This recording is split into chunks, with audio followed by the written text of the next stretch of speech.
Êxodo, capítulo 4. Sinais do poder do Senhor. Moisés respondeu: E se não acreditarem em mim, ou não quiserem me ouvir? E se disserem: o Senhor nunca lhe apareceu? Então o Senhor lhe perguntou: O que você tem na mão? Uma vara, respondeu Moisés. Jogue-a no chão, disse o Senhor.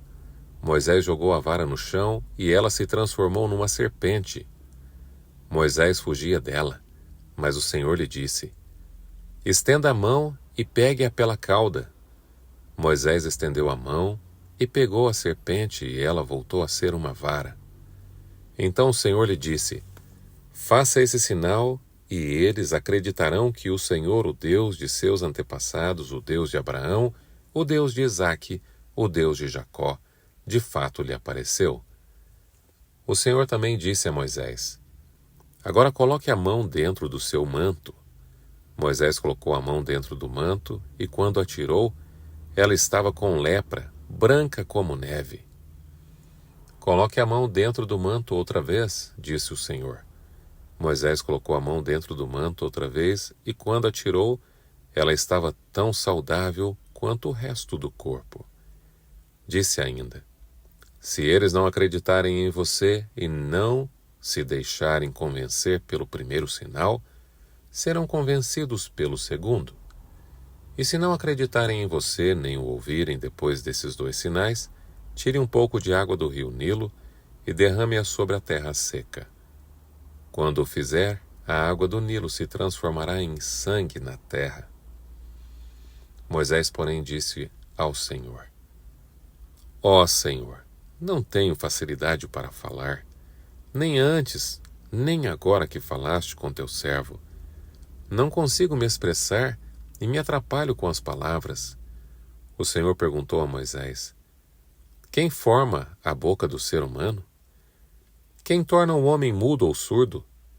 Quem o torna cego ou faz ver? Por acaso não sou eu, o Senhor? Agora vá. Eu estarei com você quando falar e eu instruirei a respeito do que deve dizer. Por favor, Senhor, suplicou Moisés, envia qualquer outra pessoa.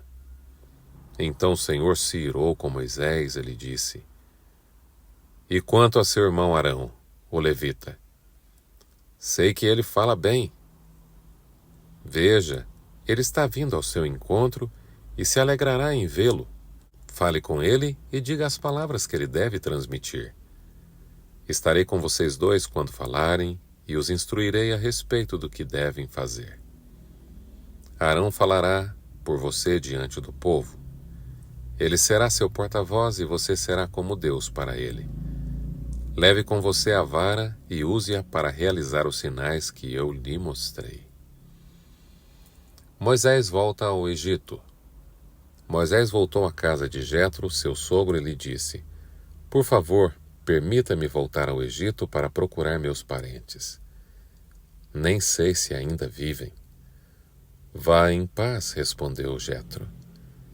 Antes de Moisés partir de Midian, o Senhor lhe disse: Volte ao Egito, pois todos que queriam matá-lo já morreram.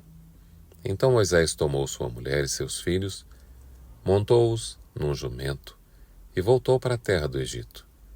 Levava na mão a vara de Deus.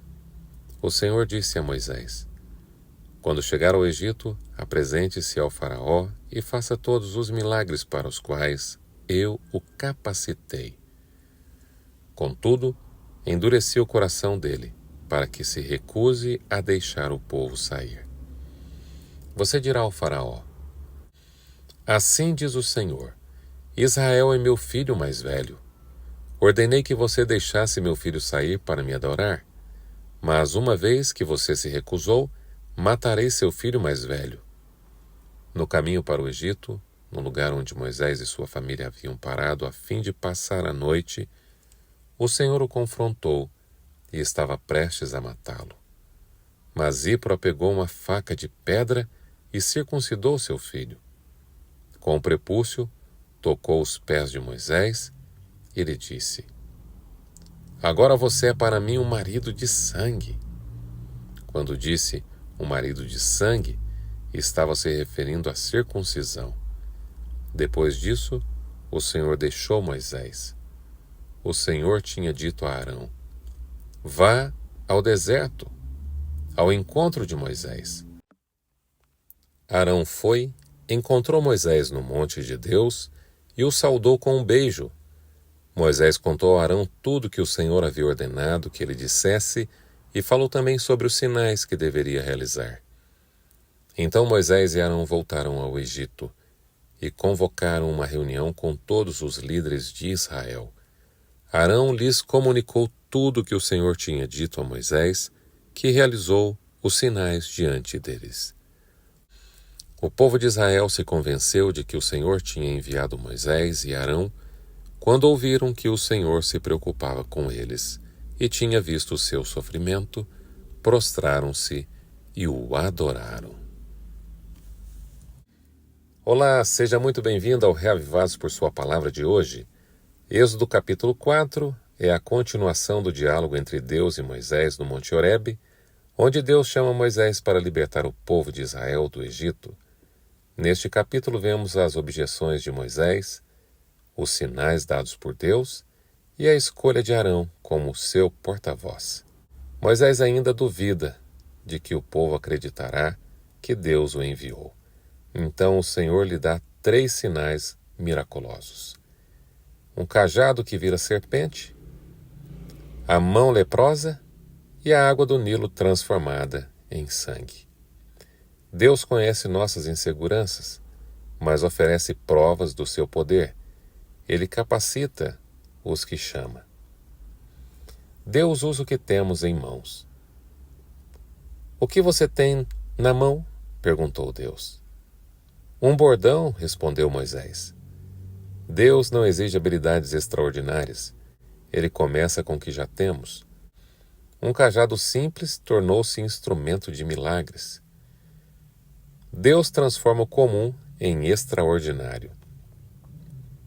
Aquilo que parece insignificante nas mãos humanas se torna poderoso nas mãos de Deus. Confie que Ele pode transformar o comum em instrumento do sobrenatural na sua vida. Deus conhece nossas fraquezas, mas não aceita desculpas. No verso 10, Ah, Senhor, eu nunca fui bom com palavras, foi a desculpa de Moisés. Moisés tentou se justificar com sua limitação. Deus não se impressiona com desculpas. Ele busca disponibilidade, não perfeição. Deus capacita os chamados. O chamado de Deus vem acompanhado de sua presença. Você nunca estará sozinho na missão que Ele te confiou. No versículo 12 ele diz: Agora vá, Moisés, eu estarei com você enquanto fala, e o instruirei no que dizer. Quando nos sentimos incapazes, Deus pode levantar pessoas para caminhar conosco. Ele é o Deus da provisão completa. E por fim, quero compartilhar com você que a obediência pode trazer conflitos. E a obediência exige ação. A fé verdadeira se manifesta em obediência prática. Moisés finalmente se levanta e vai. A missão começa com um passo de fé. A obediência parcial ainda é desobediência. Deus requer obediência completa, especialmente de quem lidera. A liderança fiel inspira fé no povo. Quando Moisés e Arão compartilham as palavras de Deus, os israelitas creem e adoram. Que maravilha este capítulo 4 de Êxodo. Tantas lições importantes para a nossa vida. Compartilhe aqui uma lição que chamou muito a sua atenção, ou uma outra lição que você tirou, que Deus revelou a você. Escreva aí no chat. Senhor nosso Deus, reconhecemos que muitas vezes temos duvidado do Teu chamado por causa das nossas limitações. Perdoa-nos por nossas desculpas e medos. Queremos Te entregar o que temos, mesmo que pareça pouco, e pedir que use nossas vidas para cumprir Teus propósitos. Obrigado por Tua paciência, por nos capacitar e por colocar pessoas ao nosso lado no caminho, assim como colocou Arão ao lado de Moisés. Dá-nos fé para obedecer, coragem para avançar e sensibilidade para ouvir a tua voz acima de tudo. Que por meio da nossa obediência, outros vejam que o Senhor se importa com seu povo. Em nome de Jesus. Amém. Este foi o Revivados por Sua Palavra de hoje. Quero mandar um abraço especial hoje para a Carol, para o Silvio, especial também para Marli Gabana, para o meu amigo Ricardo e para a Dalva. Deus abençoe muito vocês e a Valentina. Que bom ter vocês aqui. Que Deus abençoe a todos e até o próximo episódio, se Deus quiser.